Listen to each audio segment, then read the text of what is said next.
Today. I will call the Wednesday, July 24, 2 p.m. meeting of the Central Virginia Regional Housing Partnership Executive Committee to order. We do have a quorum present, and it is a virtual meeting. Keith is there in person with others at the Water Street location. And first item would be the roll call. Yes. Ned Galloway. Present. Keith Smith. Here. Emily Dreyfus. Here. Kim Highland. Present. William Park has Greg Powell. So William sends his apologies. William is actually chair of the Virginia Tech Foundation, which meets exactly the same time today. So being the chair of that, he's asked me to sub for him. Excellent. Colette Sheehy. Shayla Washington. And I don't see Alice either. Oh, hey. Oh, Colette just walked in. Hi, Colette. I tried to do the other place. Oh, I'm sorry. I should have put the sign on the door. Yeah, so we have a quorum. Great. The first item on the agenda, public comment. Is there anyone online who would wish to give public comment? Or in person? Seeing none, we will close matters from the public. And that will take us to the consent agenda. The consent agenda has two items: minutes of April 24, 24. And I believe you received some edits on that since posting them. That is correct. I will pull those edits up for you.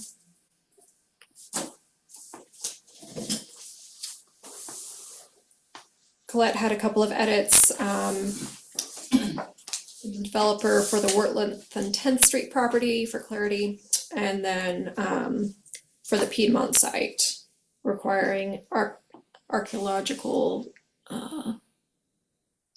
study related to the burial ground, and that the RFP was for the North Fork site. So just those minor changes. All right, are there any other edits or changes to the minutes? I think Colin. Is there a motion to approve as edited? No, just the ones I signed. Is there a motion to approve the minutes as edited? So moved. Is there a second? Second. All right, all in favor, say aye. Aye. Aye. Opposed? Abstentions? Great, minutes are approved. And then we have the monthly financial update, which the, Ruth, you want to show that or any? Yeah, I can show that. It was in the packet. So this is the profit and loss statement for the month of June. I think the interesting portion of this is that this is the end of year, the last month of the fiscal year, and you can see that our total spending for the year ended up being quite a bit more than what had been budgeted. We ended up spending $72,000, most of that in staff time and contractual services related to, well, the contractual services was related to items that the Vista was working on, and then the staff time was related to activities of the partnership. And so later in the agenda, I would like to talk about the work program for this next year, so that we can make sure that we manage the budget much more closely, especially with a summit coming up. Yep. All right, we need to have a motion to accept the monthly financial update. Unless there's any questions.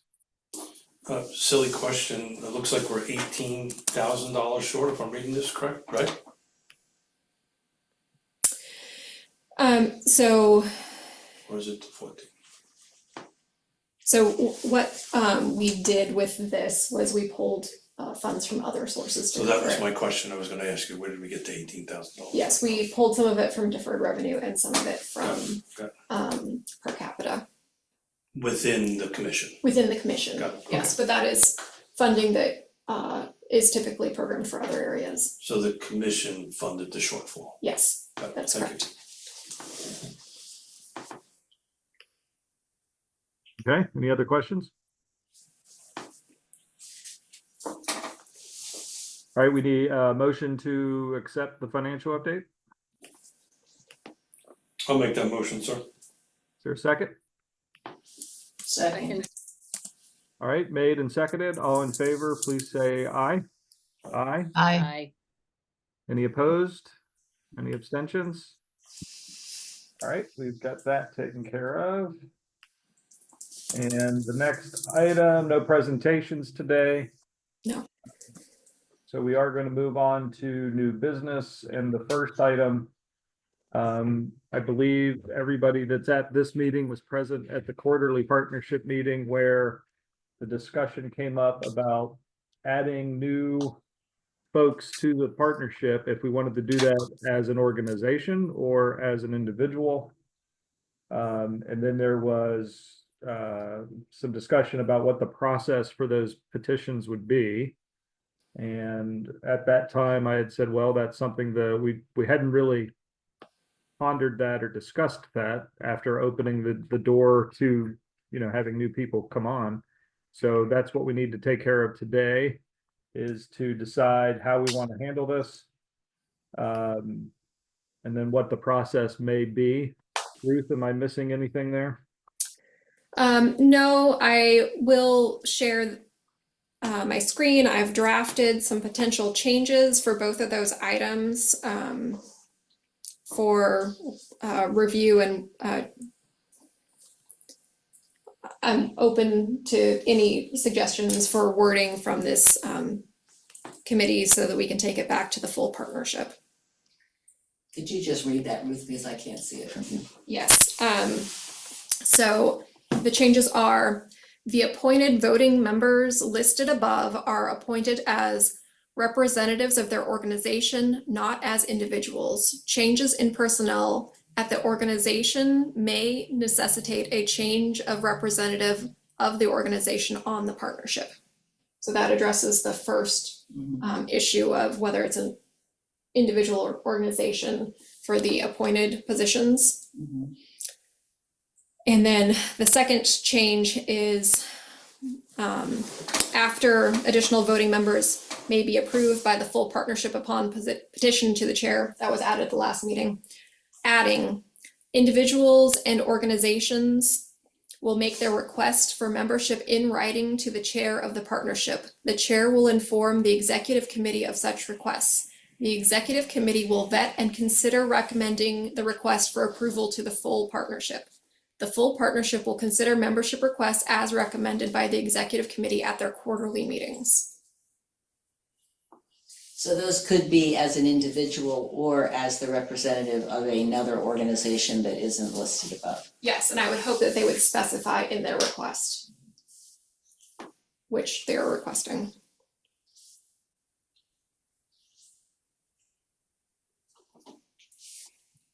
So we're only going to allow new members to happen on a quarterly basis. That is what that would implicate.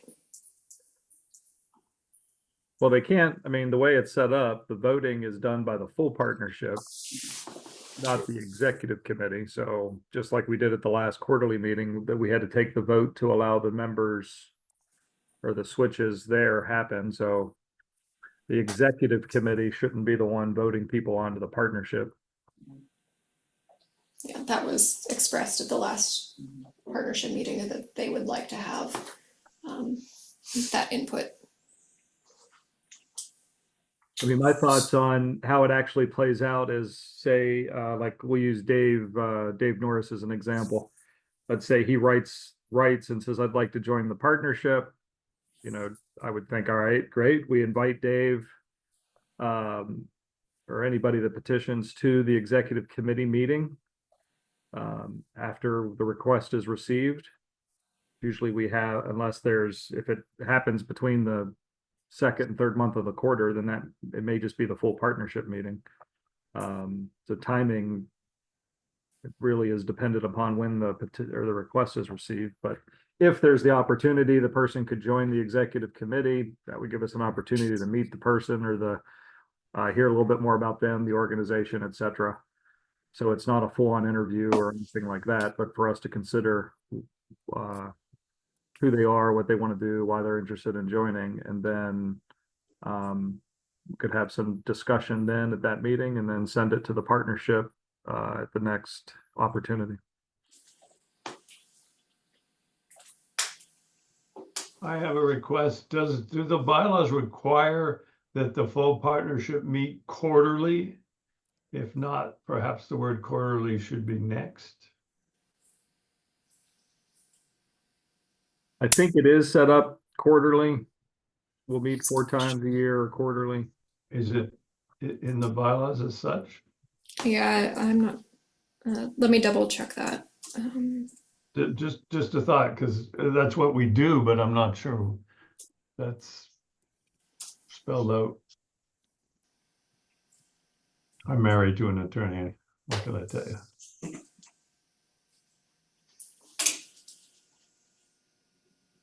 Oh, it says they're designated by the executive committee. Okay, I will remove the word quarterly. Is there a maximum number for the board? There is not currently. That is something, Shouldn't we have a maximum number? I mean, we'd get like 60 people on the board with everybody applying and whatever. Well, we discussed that at one point at an executive committee meeting, and nobody expressed a desire to put a cap. I mean, it would not be inappropriate for this group to recommend a cap.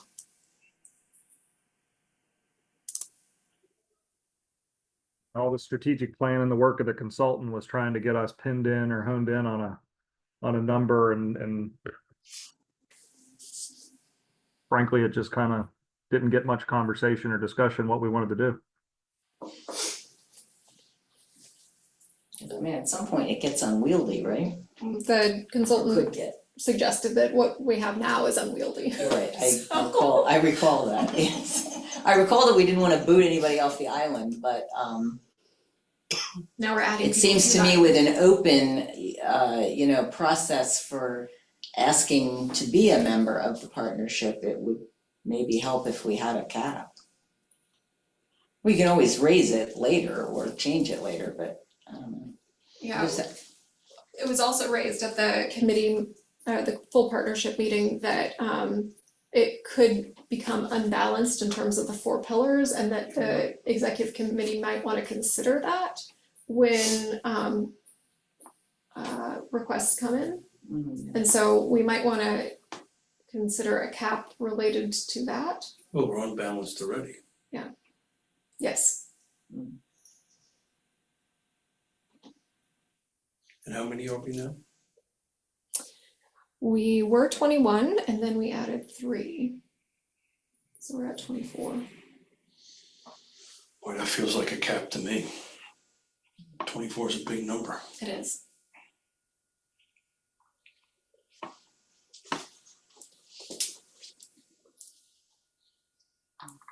Wasn't there some pushback, Ned, from not having voices at the table? If we cap? There was some pushback, if I remember correctly. I can't remember exactly what it was. I'm not recalling that. I don't have any notes on that from the last meeting. I mean, the trick is trying to get the right mix, and if you don't get the right mix, then do you want participation and have more people around the table, even though it's not the right mix or the desired mix? I don't want to say right mix. I mean, I've been on boards. I'm on a board of 6, and I've been on boards that are much larger than this. So, I don't have a strong feeling about whether or not it's too big or too small, just because of my normal month in, month out has me moving from different size boards. The executive committee needs to stay what it is. I don't think that should grow. But the full partnership is a little different animal. Just from a practical standpoint or a pragmatic standpoint, the more people you have, the longer the roundtable is. So that's really the time consumer of the meetings when you have more and more people. I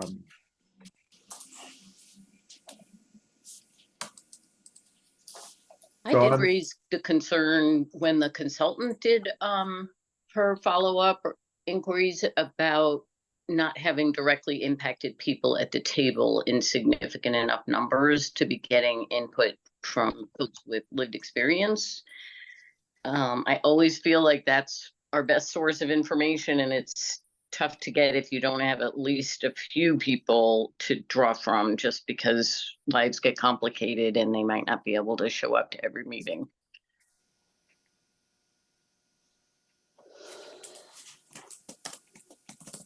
Well, the hardest folks, or the most difficult folks to get on the board from the pillar standpoint are the people we serve, the residents. That becomes an interesting, because then how are they selected? You know, I think in the past, when we've had residents who live in affordable housing situation, they were there representing one of the organizations.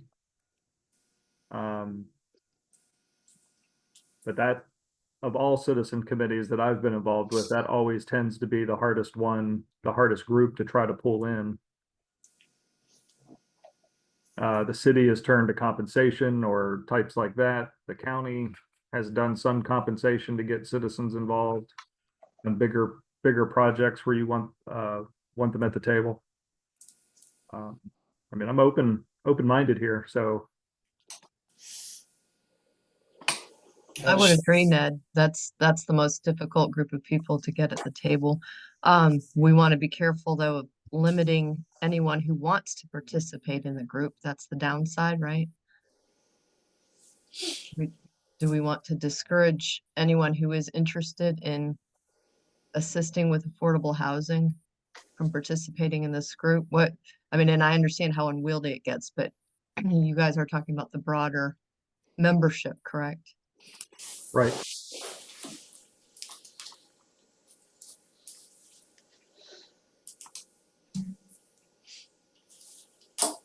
How does staff feel about it? May I ask a question? I am curious, thinking about the objectives of the RHP more broadly, if that influences your decision about what your cap would be or how you would pursue filling the different pillars, if that makes sense. So sort of using, well, what are our goals as a partnership? And how does that influence our size or how we recruit people? That's all my questions are.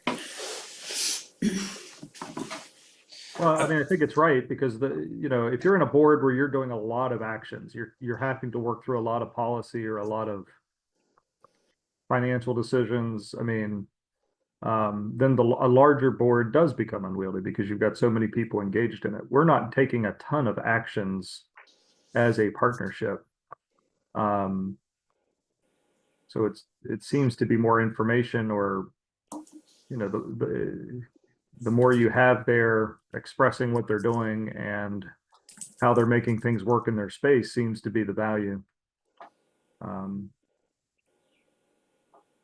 again, I didn't come into this conversation thinking about the cap or the number. I do not have strong feelings on it. So I'm looking to some of the other members of the executive committee here to perhaps offer a way forward on this. I think just for the sake of moving the meeting along, we ought to leave the cap question on the table and try to work through the how do we vet people, and I'm in favor of the way you outlined it. It's simple, it's easy. I don't think we're out, I may be wrong, I don't think we're out recruiting people trying to join us, but I just think we want to be able to have room at the table for entities or people that fit our goals and missions as we went through with Spark Mill and our strategic plan, that we have a process to allow them to be at the table. Does that make any sense? Yeah. Okay, so do we need to take action on your suggestion on having folks come in, receive the letter, have some, do an interview, and then we make a recommendation from the executive committee to the full body? Is that an action item or? No, it is not an action item today. I just wanted to get your feedback on this language, if there needed to be adjustments, so that I can bring it to the full I'm good with partnership the at the language. next Yeah, meeting. we can't change the bylaws as the executive committee, that's right. Correct. And I don't know that the process, the suggested vetting or the example that I said needs to be spelled out in the bylaws. I think it just says vetted by the executive committee, and the executive committee can work through how they want to handle that. That's correct. I was just throwing it out there as an example. It's just a policy that we adopted, that's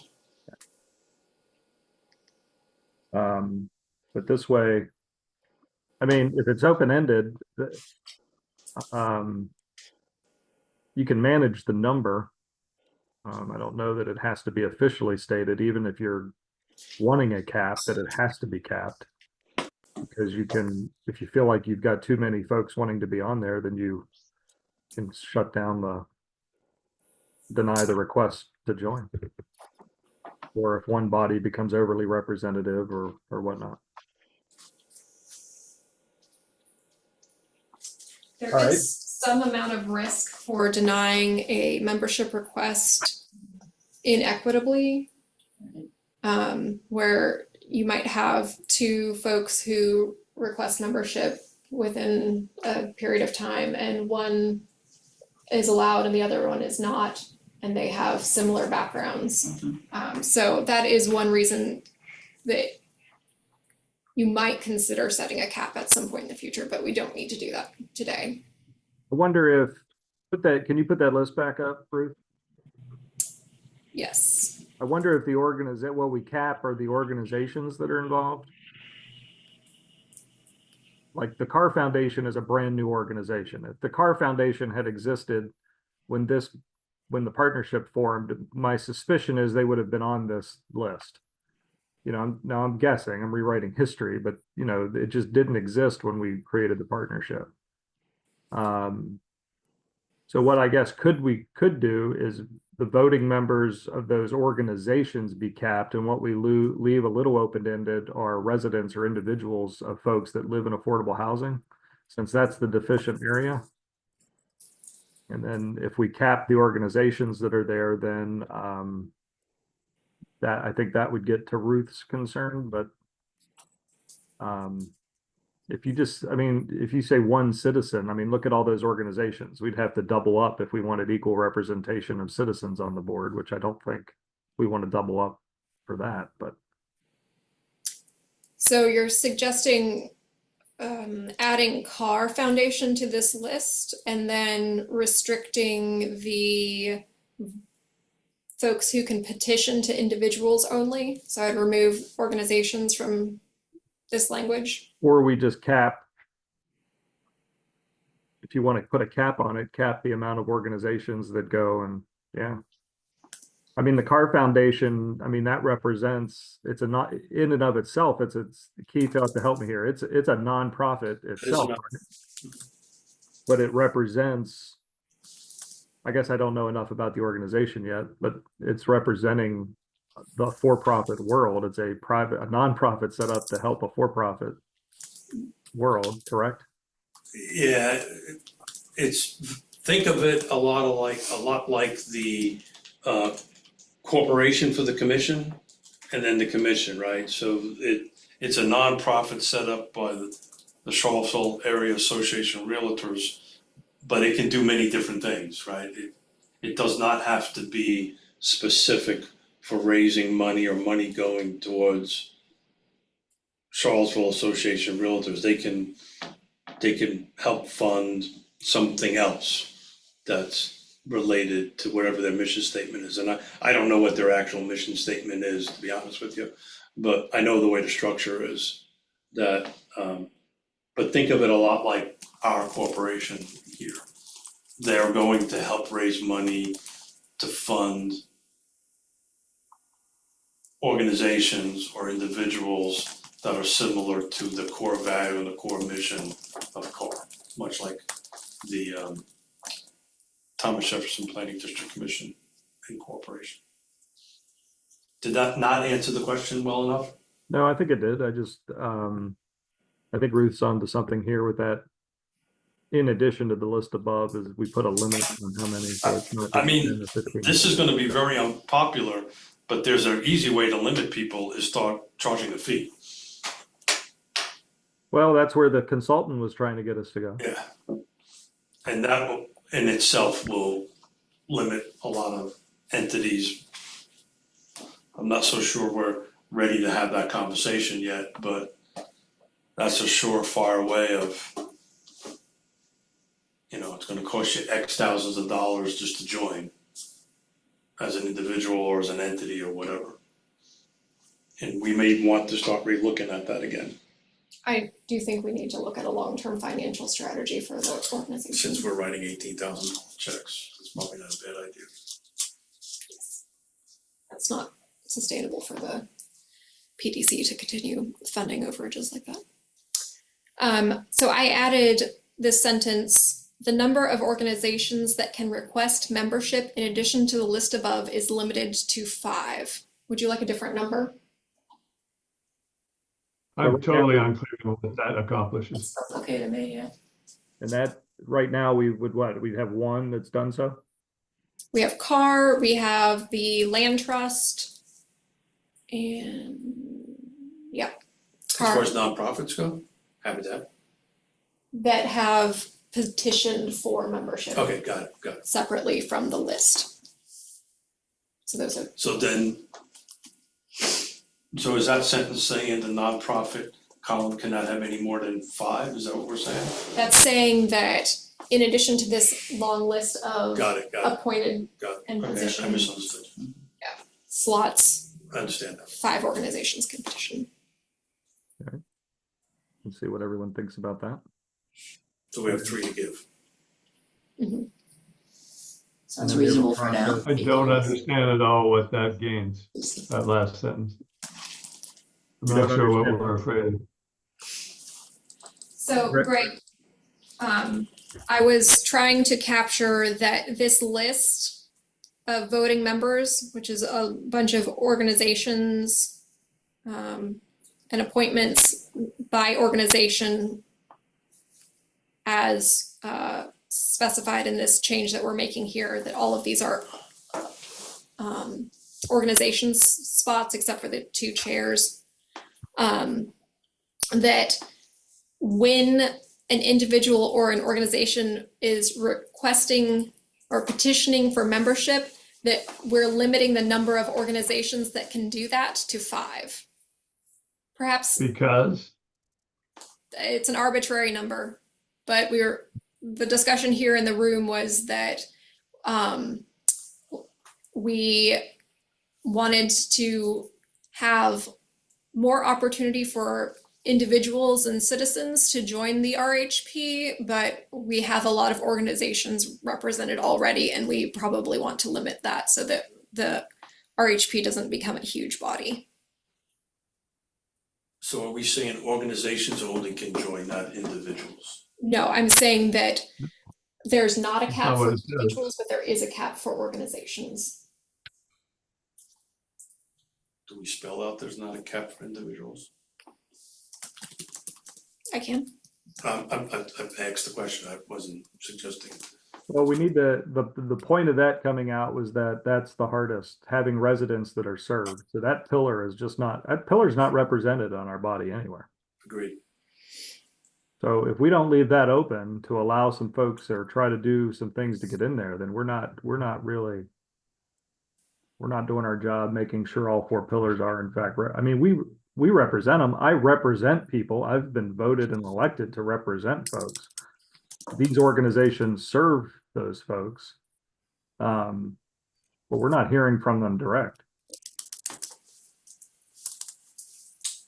There are organizations that represent residents.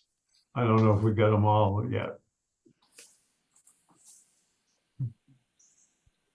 Greg, that's the reason I asked the question I did. So are we limited to organizations? And if not, do we want individuals? And I can tell you, as the chair of the land trust, we are built on 3 pillars, and we've got exactly the same problem. We cannot get individuals to join and participate. So we're very heavy on the other 2, but literally have 0 on the individuals. Not that it means much, it's just as a representation of how difficult it is to get folks to join.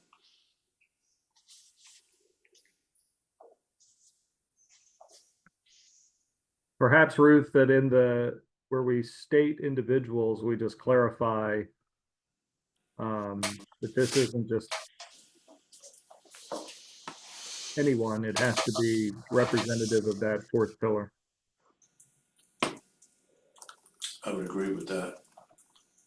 Okay. So we're not constantly tidying up bylaw. So instead of capping either the individuals or the organizations?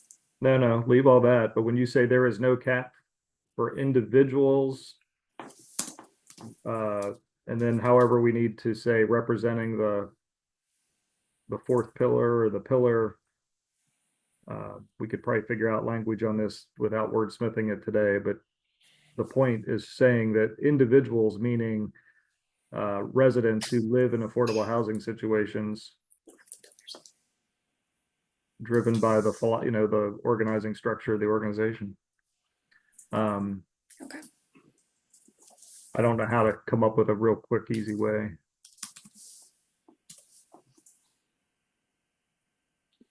All right. I'll But the figure out a way intent is, we don't need just somebody from, my citizen advisory committee coming and just saying, oh, I want to be a member of that, if they don't live in an affordable housing situation. Or somebody new to the area just trying to be involved with something. I mean, that's not not the intent here.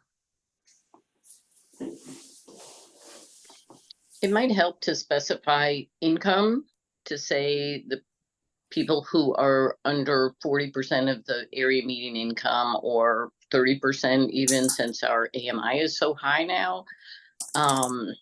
Because saying that someone's directly impacted could apply to a large range of people who might make that case, even though that's not who we're trying to get at.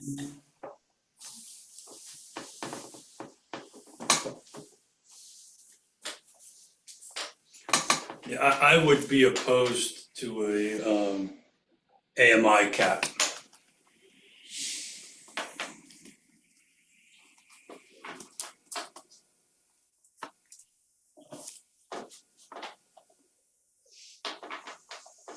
Do you have other thoughts for how to sort of create the eligibility language that would ensure people who are directly benefiting from affordable housing programming would be prioritized? I think that's how we say that.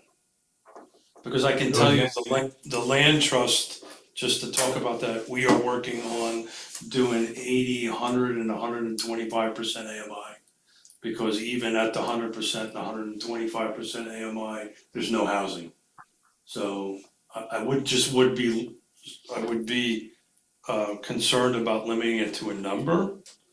But maybe somebody who's in an affordable housing program, or I'm just babbling here, but who are, Habitat, Land Trust, anybody has taken advantage of an affordable housing program of some sort would be eligible.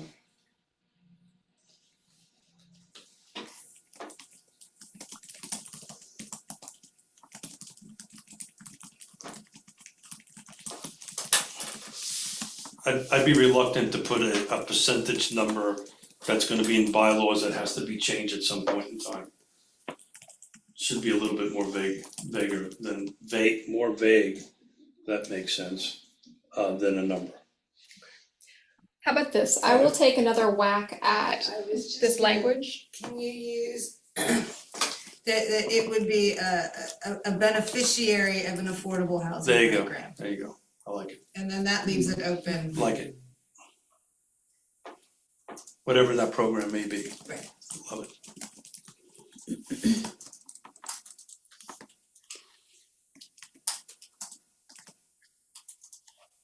Defined as a beneficiary of an affordable housing program. Program. And that program covers all kinds of stuff. Love it. Who's that talking?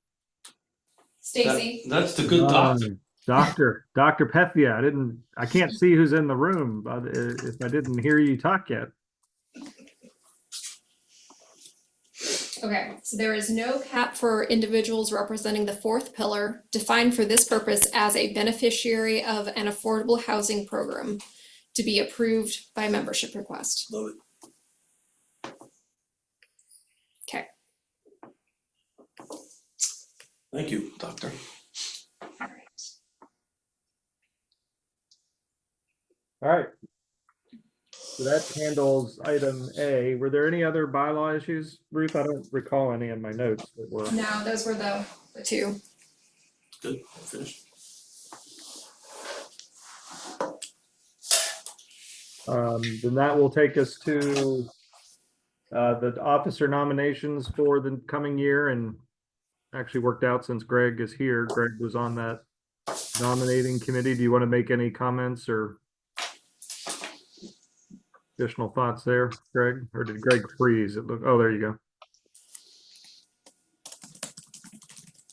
And I will mention that the at the full partnership meeting, the term for officers was extended to 2 years from 1 year.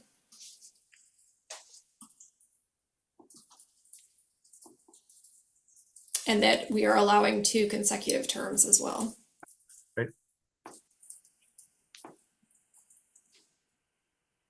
I think Greg and Emily were both on the nominating committee and had conversation. Greg, any thoughts there, or do you want us to? Oh, Greg's having connection issues. Must be. Perhaps he will rejoin in a minute.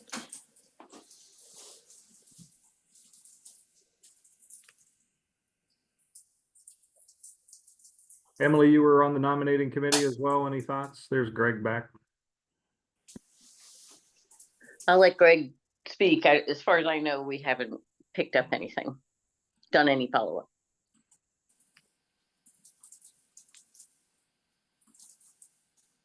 Greg, can you hear us?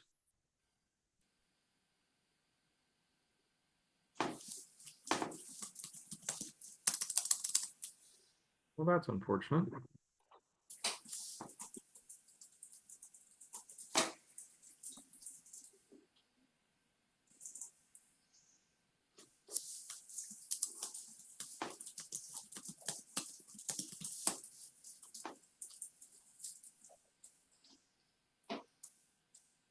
If I recall what was brought up when he sent us the email, Ruth, the nominated committee was just suggesting a continuation of the current officers, myself That is, and Keith. yeah, that is what I recall as well. So that is open for discussion for the executive committee. Because that is something the executive committee can vote on. Greg, are you able to hear us?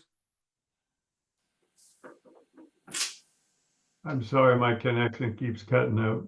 We were just, so the nominated committee was suggesting we continue with the current officers. Well, my feeling is that you've made a great chair and you should continue. Is there any issue, concerns with any changes needed in the officer positions for the coming year? I'm happy to continue, but I mean, I'm not open to discussion as well. You're doing a great job, sir. I'm sorry, you're cutting in and out again. So If you're we'll willing need, to continue, I would certainly be happy with that. So thank you, Ned. It would be a 2-year term I was this just gonna time. ask that question, is it 2-year term? It will be a 2-year term this time. And that would cap him out, though. Yes. okay. So And we take that vote here. Do we vote on that at the partnership? Bruce, I'm forgetting. I believe Just had it you on the screen and vote on it here. because I thought the executive committee voted on the officers. Might as well double check it.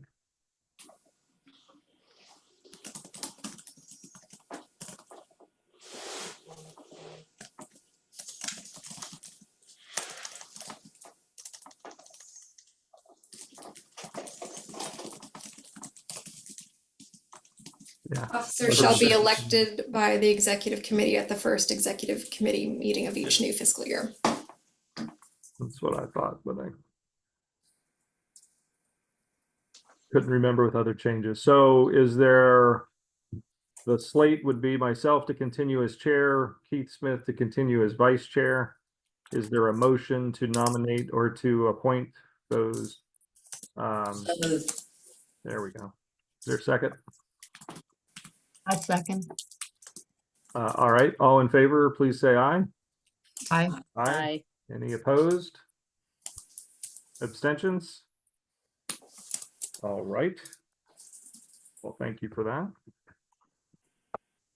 And that will.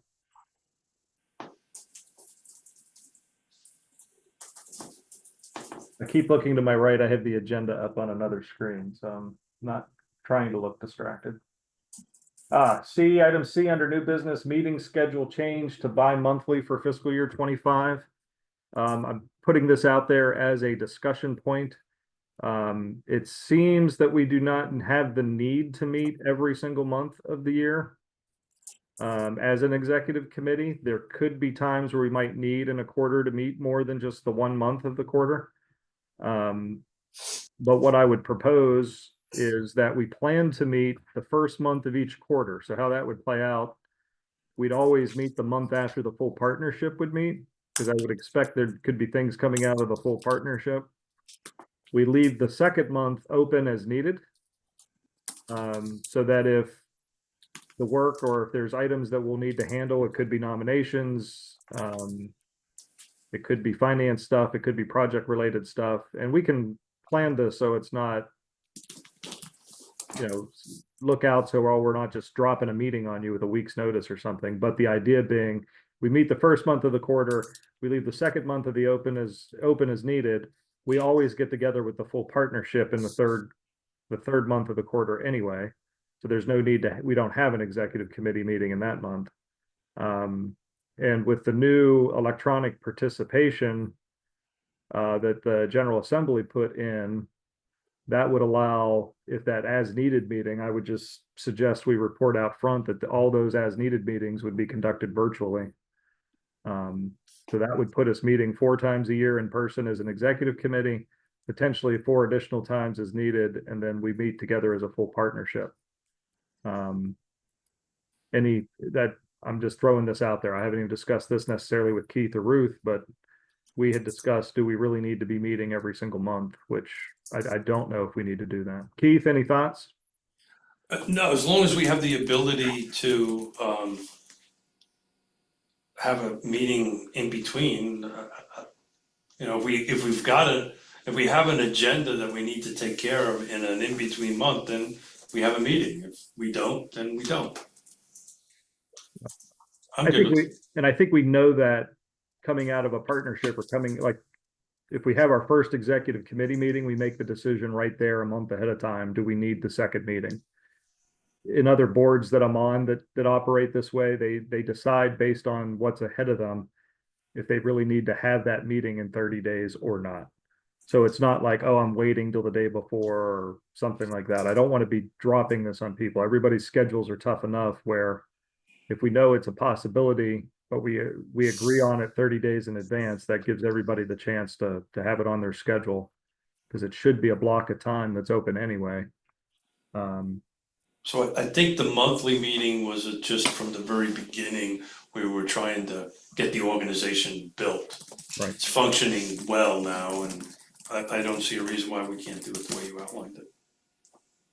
And I'm open to the reverse. I mean, I think the reverse, I was thinking, well, do we meet in the second month after? But I think it's a good idea to always meet 1 month after the full partnership meeting. So it's not 60 days after the full partnership meeting. I think that could hamstring us in a way. So this would go into effect immediately, meaning that the next time you all would get together would be at the full partnership meeting in September, and then the next executive committee meeting would be in October. Yeah, I don't, other than hearing, and I'm open to hearing other people's thoughts, but right now, you know, we've done the bylaws items coming out of the partnership. We've handled what the partnership was asking us to handle for membership. I know there are going to be the focus and the work happening behind the scenes is on the summit that I know that's coming up, fundraising and planning for that. But outside of that, I don't see what a full agenda would look like for August. And then what we could do is put out, I mean, other than planning for the September full partnership agenda meeting, which I have some thoughts on too that I'll bring up under other business. Or I could bring it up now. I was looking to try to get a couple of items on the agenda in September for the full partnership, report outs on some of the bigger affordable housing things. Not that this has to be full on professional presentations, but give it a little bit more spotlight than just what comes up in the roundtable. So Premier Circle, for example, if we could have the folks involved with Premier Circle come and have some agenda time, give them 5 to 10 minutes to give a presentation on how that project's moving along, where they stand, what the timeline looks at. Colette, if you were amenable to it, maybe a similar item on the UVA affordable housing items that are in play. And then Keith, I don't know if the land trust items that are moving. And then I would ask Dan to give a report out on Southwood, because they've just had some things that were going that could help trigger them to get into phase 2.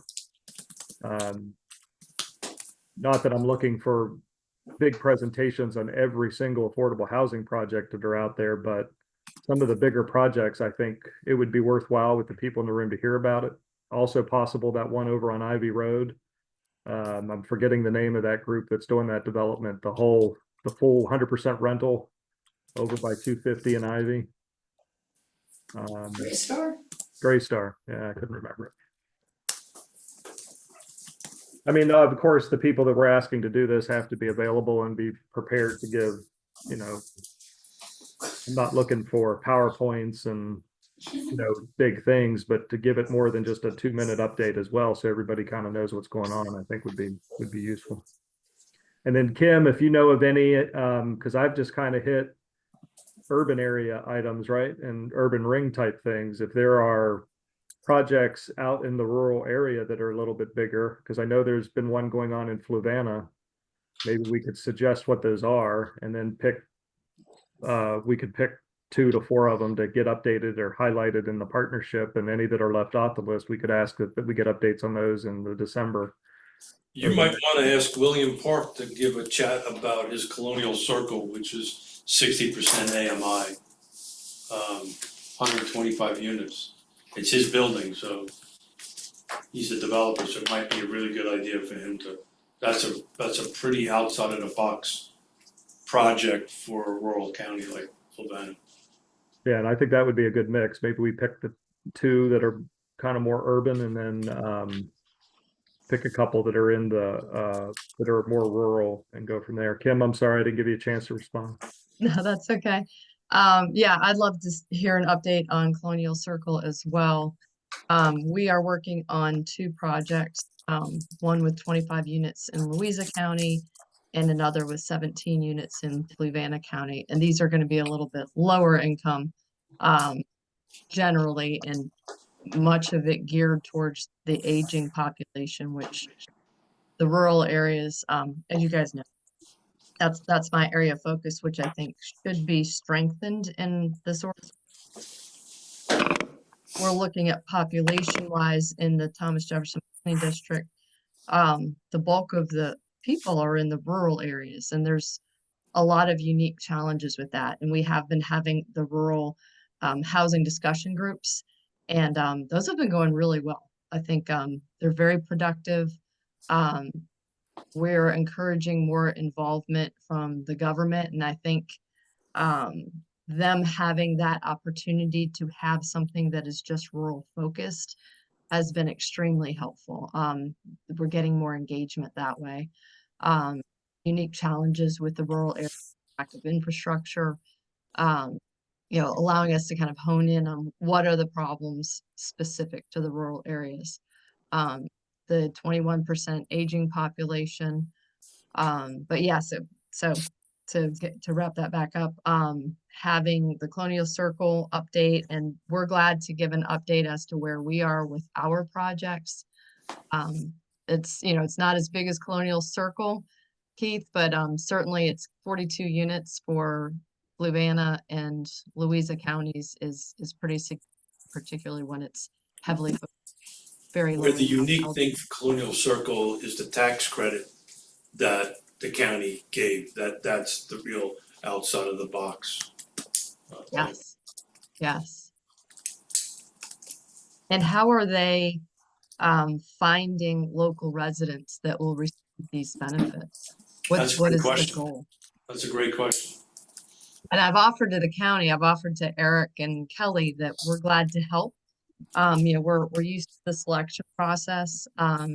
We're glad to help screen people, but we sort of need to be in the loop on that. We want to make sure we are serving the local people who are in need. So, we've offered our assistance, but I'm not sure, Kelly's not real sure how that's being handled. You're talking about Colonial Circle stuff? Yes, yeah. I think they're actually doing it internally. They hired a property management firm to manage it. That's a really great question. I don't know how they're gonna vet this and quantify And it. how do they report back to the county on the success another rates? question. And yeah, I think the county doesn't know exactly what their role is in it. And I've offered them, we're glad to help. We don't need to be involved necessarily, but Well, William Park owns it, so he'll tell us. okay. Yeah, I mean, I think we ought to have some good oversight in that, make sure it's going to the people that it needs to go to. Great. And Kim, I would hope that it seems like the rural discussion group, you just mentioned that if those are, I kind of was, in my mind thinking, well, let's see how these play out. But if it's working, then I hope you guys just keep convening and giving report backs, because that's the point. I think it's achieving one of the real goals of educating the Board of Supervisors. You're different. A lot of people in Albemarle are already involved. Actually, a lot of people in Nelson County are already involved, but we've had minimal engagement from Fluvanna supervisors and Louisa County, and they're very interested, and with the county administrators. Keith and I have an open invitation to Fluvanna. We never got out there to do what we were calling our road show on the partnership. So we're planning to get that back on the slate. Greene County has had quite a turnover, so we're hoping to get out there. And then Louisa, so the Louisa, Fluvanna, and Greene, we need to do that. But Jesse down in Nelson even said, well, with our new members, you might, it would be a good idea to come back. So that's been floated. So we'll. Yeah, and let me know if you need to do like a back-to-back thing. We can give, it might give them a little encouragement to discuss housing overall. I'll give an update. We have been approved to CDBG funding for Louisa County. We're discussing that with Fluvanna. So, there's a lot more discussion going on. They're finally starting to understand the impacts of housing and economic development. Well, can't stay blind to it, right? Yeah, if you guys come out though, I think, it's just another group in front of them, helping them to understand the need and the impact. Well, then that's on our radar, but we were just waiting to get past the summer. Summertime's not the best time to try to be in front of a board. True. It just gets a little interesting over July, especially. All right, then that will move us to that was the meeting schedule conversation. Ruth, anything else there that you need us to? Kind of went off on a couple tangents there, my fault. No, that answered my questions about scheduling for the next several months. Thank you. And then the work program, you kind of introduced this topic. What else do you have to say there?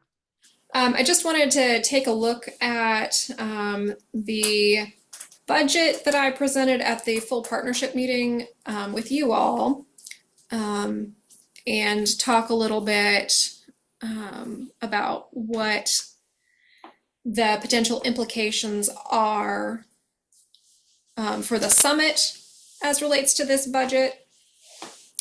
So some of the staff time, I had budgeted for 70 hours to help support the executive committee meetings. I can cut that in half since we're not going to be meeting as frequently.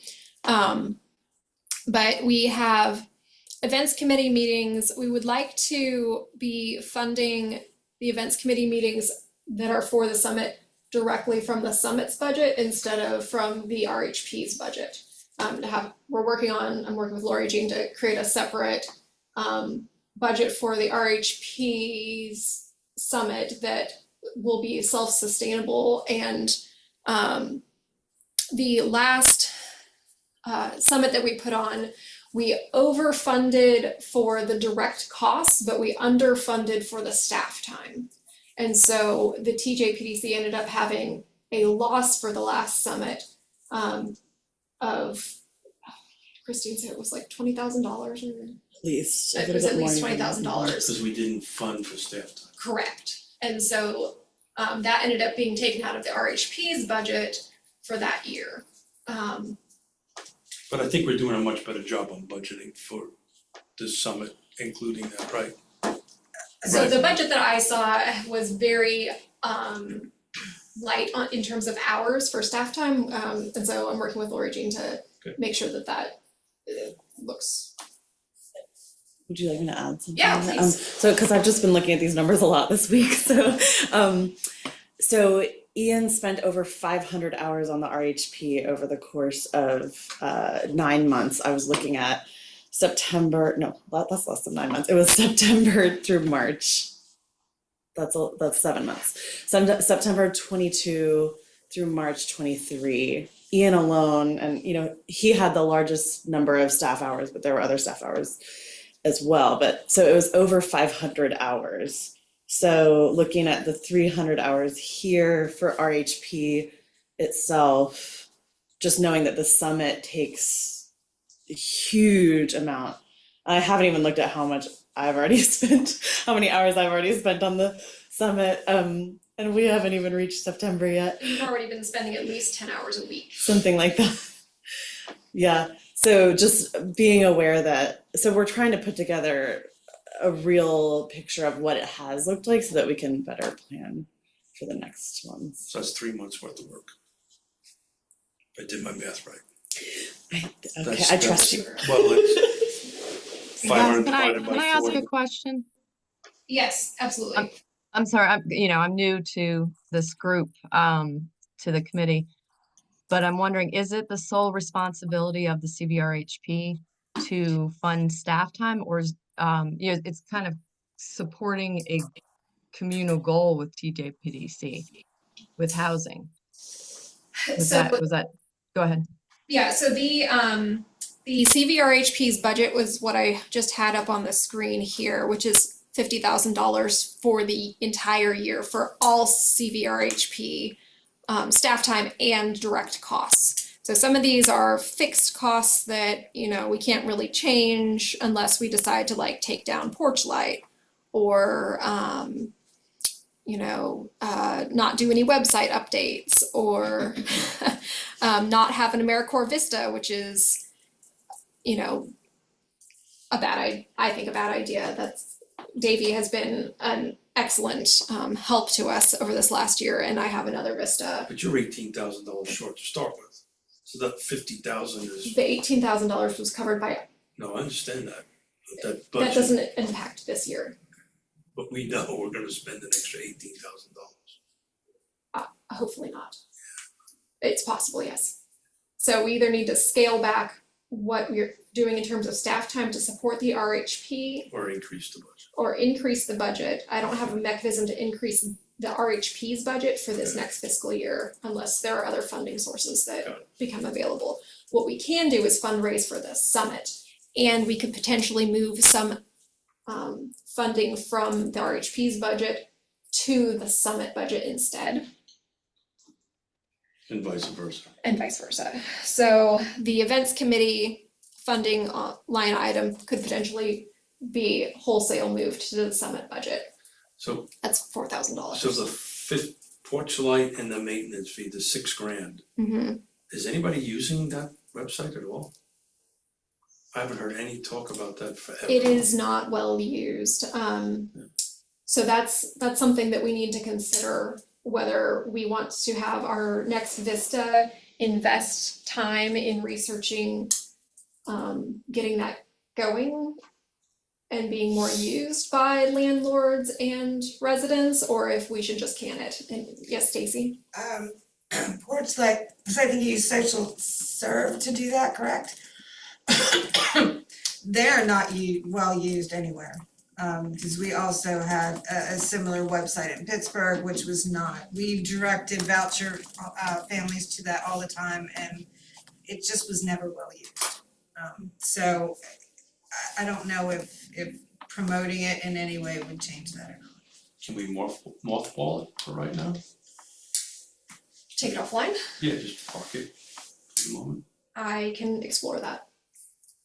Yes, we have not paid the fees for this next year.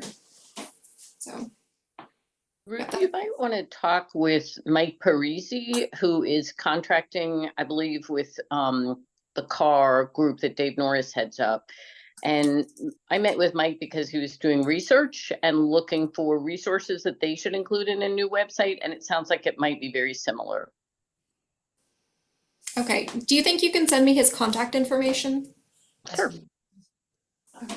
You have? I can circle. Okay. I can also share, there's discussion about, are we gonna end up in the same place as Porch Light? And is that really the best thing to do from the Carr Foundation's perspective, just to share some conversations I've had because of what the good doctor just said, that these things just are not used that often on that. So I'm not 100% sure that's actually gonna come to light at this point. So we The- could save $6,000 right there. Yes, yeah.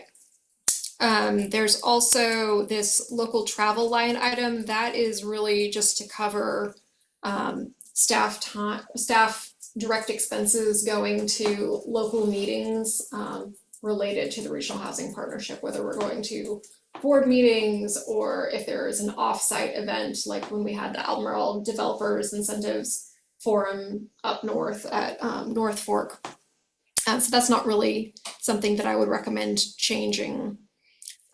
We also have this professional development line item for $5,000 that is set aside to send staff and sometimes vice chair and or chair of the executive committee of the partnership to the Virginia Governor's Housing Conference, which I think is a good use of the funds. There also have been requests about whether or not the RHP would consider sponsoring citizens to attend that event.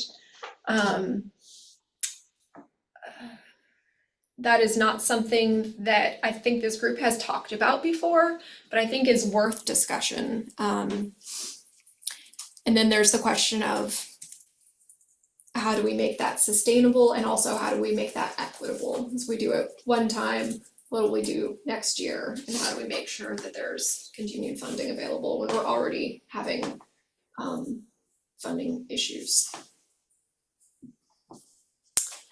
Well, my thoughts are definitely the events committee, the summit needs to pay for itself. So obviously there has to be some sort of reserve to front it just to cover the expenses as we're going through, but that's more accounting than budgeting. But the summit should not be a drawdown on the regular budget. Right. This line item here, the grant research and writing, for 30 hours, that can be doing grant research and applying for grants for the summit or for the regional housing study, which Lori Jean is heading up both of those. Well, So if I you think that took the events, there's 4,600 there, and move that, you wouldn't be cutting the executive committee. Well, I guess you would be cutting it. I wouldn't say half, just in case there are a couple extra meetings. But Yeah, that's likely. third. So you could couple grand there. I mean, you almost got to a fifth of our budget just between those two. And then we also have this line item for workshops and special sessions. That's Do right. you think that in this next year, when we're having a summit, that we're going to have or want to have, lunch and learns or anything like that, or that we have in the past, or are we just gonna push all of our energy into planning for and holding the summit? I think the lunch and learns were great during COVID. Mhm. I The ones think we the had this last discussion spring were groups- well attended. Yeah, Discussion groups might have a little, would that fall under those, the workshops? Because you have Yes. some staff going in there. It's a little bit more limited than the lunch and learns. It's not as much Maybe. time.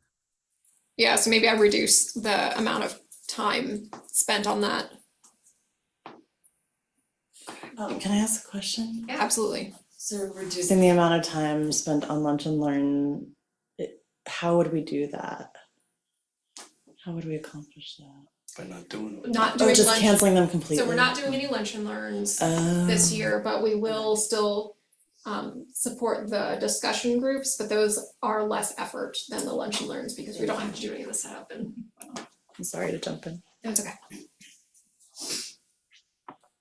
Back on the lunch and learns, we can try to get them sponsored. Do we get them sponsored? We have not in the past, but I think if you want to do a lunch and learn, they should be sponsored and self-funded.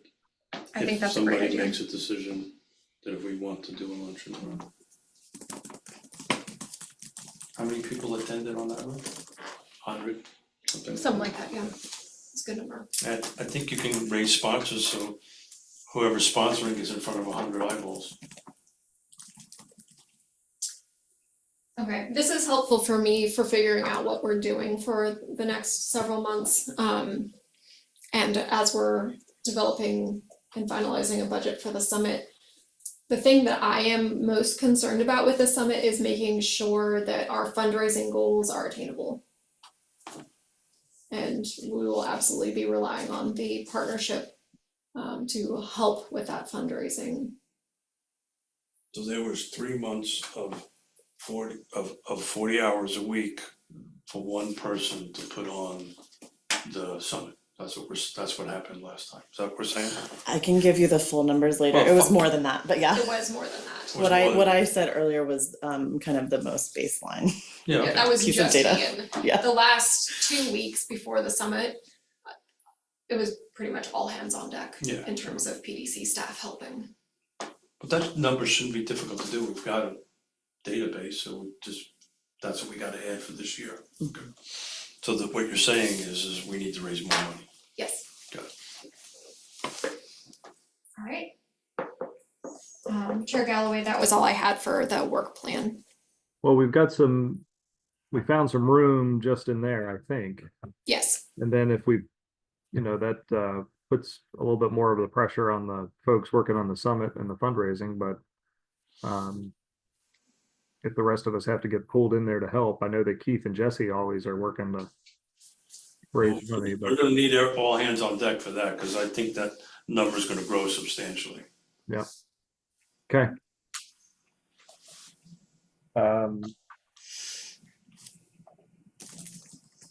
Get back to the agenda here. No old business. Other business, we have a couple of staff updates, Ruth. Yeah, so I just wanted to let everyone know that Davey Sell, our current AmeriCorps Vista is with us through August 12th, which is coming up sooner than I would like. And also on August 12th, we will have our new Vista, Caden Pritchett, joining us. Caden is from Greene County and has lots of lived experience with the need for affordable housing. He is graduating from, or just graduated from the University of Richmond with a bachelor's in political science and is taking a year to learn about housing affordability from the government side of things through this Vista year, and then plans to go on to law school. So he'll be joining us on August 12th as we say goodbye to Davey, and I think he will be an excellent asset for the CVRHP with a very different skill set than Davey, but he'll also be helping with the summit. Maybe going. So I'm excited to share that information with you. Kim, What is are there a question? Davy's plans? Davey? Ooh. Big question. Right now, I've been doing some work with Virginia Center for Housing Research out of Virginia Tech, and hope to continue with them a little bit until I figure out where I land finally. So they're gonna be kind of Great. my stopgap site. Good, well, give me a call if you get a chance. Will do. Thanks, Kim. Sounds like a job offer to me. I had also put the summit on the staff updates, but we have talked extensively about the summit already, so I don't, and Laura Jean stepped out, so I don't think I have anything else to share about the summit at this moment. But in the future, I think it would be good to have someone, non-staff from the planning committee, give updates at these meetings. Okay. Well, then that takes us, if there's no questions there, that will take us to the round table. Yes. I'll start on the screen here. Emily, you want to give us what's happening in your world? Sure. Most of my time these days has been working with residents of Carlton Mobile Home Park. If you're not aware, it's been in the media quite a bit, but it's a mobile home park in Charlottesville that was put on the market and has a $7 million offer, which means it will become unaffordable housing and displace people. Most of the people there pay very affordable rents for their pads to put their mobile home on, like $400 a month. So these are folks that do not have good options for the market. So I've been working to have at least 25% of the residents approve a nonprofit offer that will go to the owner, and we have well over that. We're close to 50% now. And otherwise, I've been continuing to work with the Public Housing Association of Residents, mainly on redevelopment issues. There are 4 sites that are under redevelopment at this point, and 3 other sites that are having substantial modernization. So there's a lot happening there too. Thanks. Great, thank you. Kim, any updates? Items to share? Nothing other than what I've already provided, really. We do continue our essential home repair program, which reached $400,000 in repairs again, and we continue to strive to strengthen that one. Joining this group too, though, I'm hoping to understand better our goals and objectives for the CVRHP, and understand more of, I guess, a fine point on, you know, what actionable items we'd like to take moving forward. And you know, I feel like I came in during COVID and this was already underway, so I didn't understand from the inception all of the finer points of it. So I'm hoping to understand better and offer, you know, my services as needed to help achieve any of those actionable items.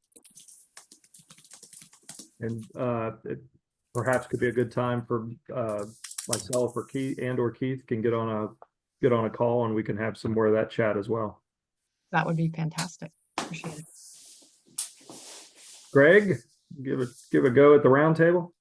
I think I should just say I'm sorry that my connection has been cutting out most of the meeting.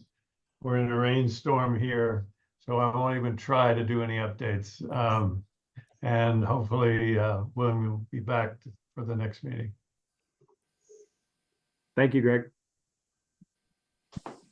Keith? Yeah, so thank you, Ned. First off, Emily, thank you for all you do and congrats at getting the ball moving forward. I know that's a heavy lift, so congratulations and thank you. I wanted to talk about the road show.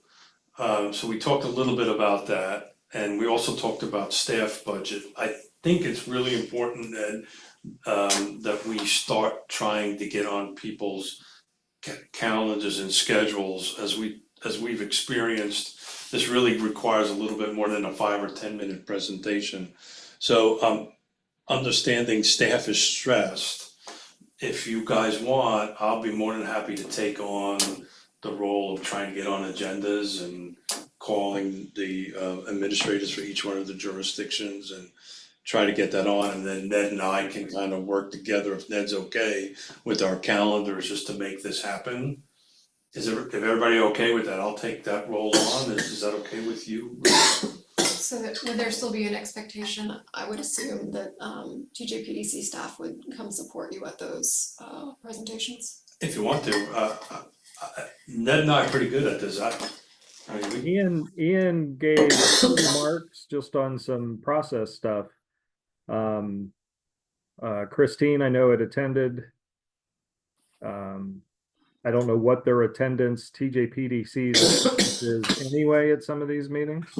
If it's coordinated, it may end up being that it just makes sense for them to be there anyway. Yeah, I think it's helpful for staff to have an idea of the response from the elected bodies so that we can. I was more thinking about the work on the front end, right? Yeah, So, okay. you know. Yeah, I think that makes. To make it Makes happen sense. and chase people down, and I'm a little bit more flexible with my time maybe. But having staff there, that's whatever Ned and you guys decide, but. And Keith, But- I'm glad to help.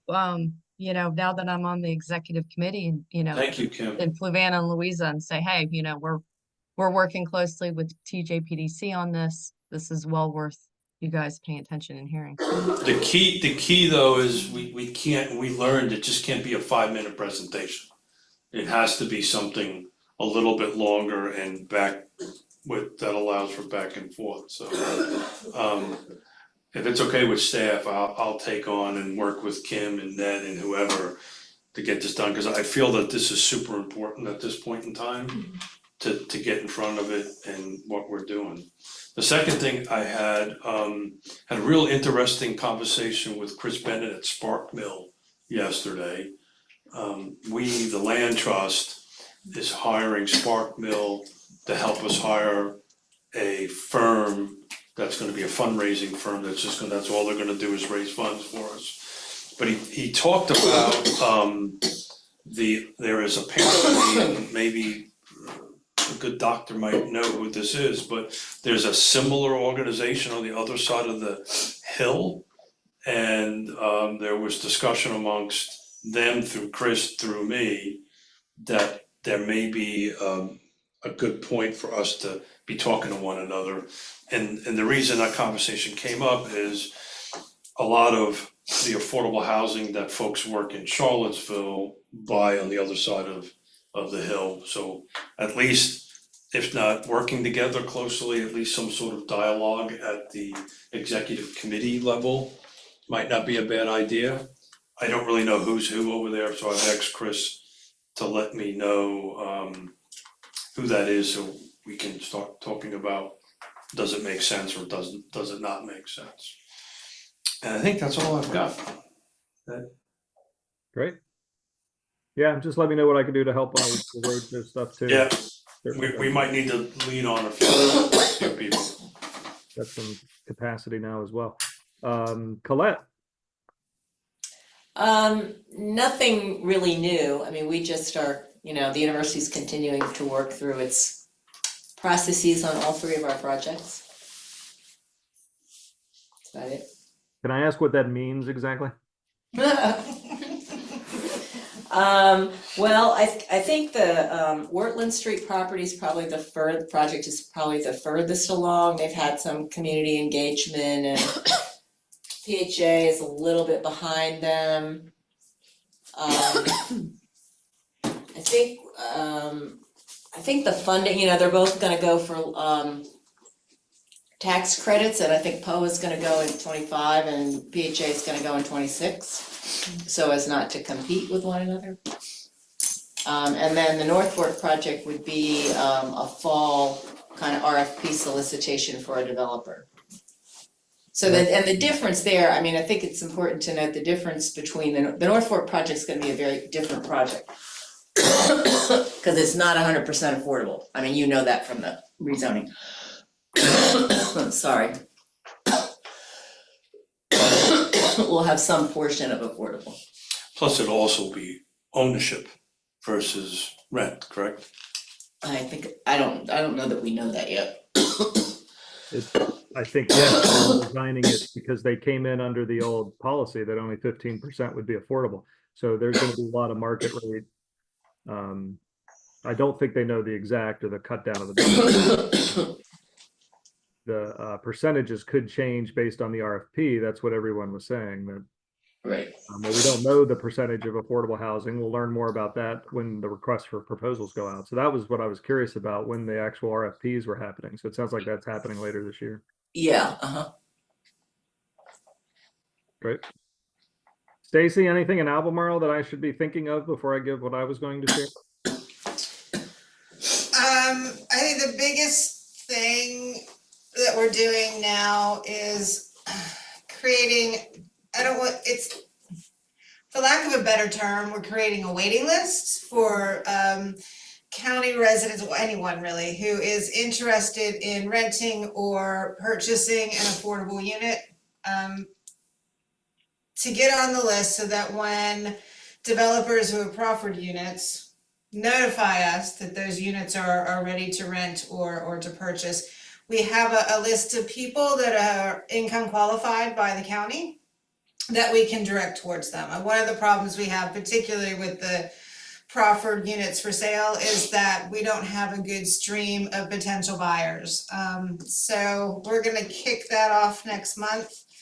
We're gonna start internally with county staff, schools, police, fire, rescue, until we figure out how this all works right, and then open it up to the general public. I think that's the biggest thing we're working on now. Great, thank you. Well, the first thing I'll say is I want to thank Davey for I can't believe it's been 12 months, but I know that everybody does appreciate everything that you have done, and we hope you will stay in touch and let us know what's going on down the road, especially Kim, since she's specifically. Thank you very much. But thank you very much for everything you've contributed over the last 12 months to the RHP. I wish the Vista program was longer. The thing I'll share or report, I attended the National Association of Counties this past few weeks ago. I've asked that ahead of that, I had asked to be appointed to the Community Economic and Workforce Development Policy Steering Committee meeting. This is a group that handles both affordable housing and economic development issues at the national level. It was a full day of events just under that committee, with presentations from around the country on these topics. So as I said to my board, as opposed to just kind of dumping or offloading the information that I would have to share, as topics come up relevant to an agenda, that's when I will bring in this information and share it. But there's some really good things going on, and if you don't know about them, it doesn't help you try to understand, well, could we do that in our community relative to both economic development and affordable housing? So those would be the kind of things that I'd be sharing. So if you get a random email from me with a couple links, it's just kind of a, hey, check this type of thing out, to put it on your radar. But yeah, other than that, we only had one meeting in Albemarle in July, and we don't, we're continuing working on our comp plan and be expecting an affordable housing update, I believe, is coming in the next month or so. I'm not sure when that's scheduled for, but that'll be our next kind of big time that this topic's in front of our board in the coming months. But outside of that, any other items or anybody that I missed that has something to share? Ned, I missed one thing on my little note card here. The Virginia Housing Summit for this year. Last year, we missed, I believe, if I remember correctly, the deadline of submitting to be a presenter in it. I just want to make sure we don't miss this year's opportunity. The deadline has already passed, So apparently we missed the deadline. but I submitted something for you. So Ruth took care of it. Is there an open bar right now? 'Cause that's about all I've got left. Her lunch, that's right. Thank you. All right, well, very good. And at this point, we're not planning on having an August meeting unless anybody has something. So we'll start working towards the agenda. I think Ruth, Keith and I, when we meet for the pre-agenda, which would be the second week of August, we'll tidy up the list of people that we're gonna ask for presentations for the September meeting and get those requests out so that there's plenty of time. But again, we're not looking for real heavy things, but more than just a quick minute update as well, timeline things, where we're at, what's happening, and maybe Virginia Housing could be part of the Premier Circle because they're part of that project. So we'll just see how it goes, but that information will be forthcoming in early August. Great. Well, I appreciate everyone's attendance today. We're right at 3:30. And it's not as hot as it was 2 weeks ago. So enjoy walking to your cars if you're there, or doing anything else that's outside. Hope you all enjoy the rest of your day. We will stand adjourned without objection. Thank you. Thanks, Ned. Thanks. Bye-bye. Bye, y'all. Ruth,